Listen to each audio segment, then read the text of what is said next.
Shalom à tous, bienvenue sur la télévision du Machon Meir. Alors on le sait très bien, en Israël comme dans n'importe quel autre pays d'ailleurs, on cherche à améliorer le monde, à pallier aux injustices et à essayer de rendre les gens heureux, c'est tout beau. Mais quand on s'attaque en politique, on se retrouve divisé. Il y a la question cruciale du Lashon Hara, de la médisance. Rav Uri Shaki, shalom. Shalom. Est-ce qu'au final, faire de la politique, c'est-à-dire accepter de s'opposer haut et fort à un parti ou à des personnes avec lesquelles on ne partage pas les mêmes opinions, c'est compatible finalement avec les valeurs de la Torah? Écoutez, il y a toujours un problème dans la politique, et indépendamment des valeurs de la Torah, il y a les valeurs de la morale. Vous faites de la politique, donc vous voulez participer à la direction du pays. Cette direction est démocratique. Dans toute démocratie, vous avez une opposition et une coalition gouvernementale. Et donc, vous savez sciemment que vous allez lutter contre quelqu'un qui, en fait, vous équilibre et vous complète. C'est-à-dire que, d'une part, mon opposant est indispensable, j'ai besoin de lui pour compléter les valeurs que je représente. Il représente d'autres valeurs qui, parfois, entrent en conflit avec les miennes. D'un autre côté, étant donné que je suis sur le terrain, je suis sur un échiquier, je suis un pion. Et dans un jeu d'échecs, vous avez les noirs contre les blancs contre les noirs, et chacun prend parti. On pourrait dire que c'est là, en fait, tout le déchirement qu'il y a dans le politique. Dans la politique, vous avez le devoir de prendre position. Or, alors que vous savez sciemment que votre position ne peut être que partielle. Mais c'est comme ça que le monde est fait.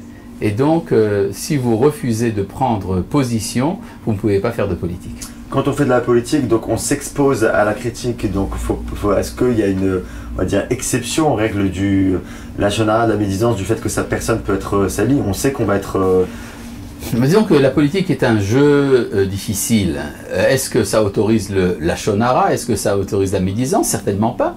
Simplement, vous savez qu'il y a des règles dans le Lashon Hara, parfois ce qu'on appelle Lashon Hara Letzorech, c'est-à-dire la médisance pour une bonne cause. Alors, bon, c'est un terrain glissant, mais qui existe dans la halakha, et qui fait que parfois le Lashon Hara est même un devoir. Et donc, je recommanderais à tout homme politique d'avoir un téléphone ouvert vers son rabbin pour lui poser des questions à propos du Lashon Hara à chaque pas qu'il fait. Alors, ce problème d'ailleurs se pose également pour des journalistes, j'en connais, qui ont toujours ces dilemmes. Alors au cours des 2000 ans d'exil, on a souvent dissocié la sagesse et les sages de la Torah avec leur capacité à diriger une société. Comment combiner les deux à présent, maintenant qu'on est dans c'est très simple. Les sages de la Torah ont pour rôle de s'occuper de la halakha et de l'enseignement de la Torah. C'est pour ça qu'ils ont une institution suprême, ce qu'on appelle le Grand Sanhédrin, qui s'occupe de ça. Par contre, le gouvernement de l'État, en principe, fait partie d'une autre branche, celle du roi, celle du Parlement, celle du gouvernement. Alors évidemment, il y a des prérogatives qui s'entremêlent, il y a un contrôle de l'un par l'autre, mais il n'y a pas identité. C'est-à-dire, les rabbins ne font pas du politique, mais ils font de la politique. C'est de la politique avec un grand P en tant que grand concept. Ils donnent des instructions d'ordre général, mais ce qu'on appelle le jeu politique sur le terrain se fait par des hommes politiques. Mais c'est compliqué puisque sur le terrain, il y a en effet plusieurs partis politiques, et je parle particulièrement des partis politiques religieux, donc qui s'opposent et qui sont en contradiction permanente. Ça peut aussi... Ils représentent des idéologies différentes. Vous savez très bien qu'il y a des conflits au sein même du monde de la Torah, comme on l'appelle, à propos de questions fondamentales telles que le sionisme et encore d'autres problèmes. Et donc il est tout à fait normal qu'il y ait des représentations politiques qui représentent ces différents courants. Je ne pense pas qu'il y a ici un problème. Alors pourquoi certains pensent que le fait que des religieux soient à la tête du gouvernement, cela va les priver de liberté et que nous rentrerons dans une politique qui fait du prosélytisme finalement? Disons que tout le monde a son idéologie, chacun a son agenda. Pourquoi ne pas considérer justement un gouvernement dirigé par des laïcs comme étant également une emprise sur les esprits, sur les consciences? En fait, tout gouvernement, quel qu'il soit, que ce soit dans le peuple juif ou dans le monde entier, représente une série de valeurs qui sont défendues par le gouvernement.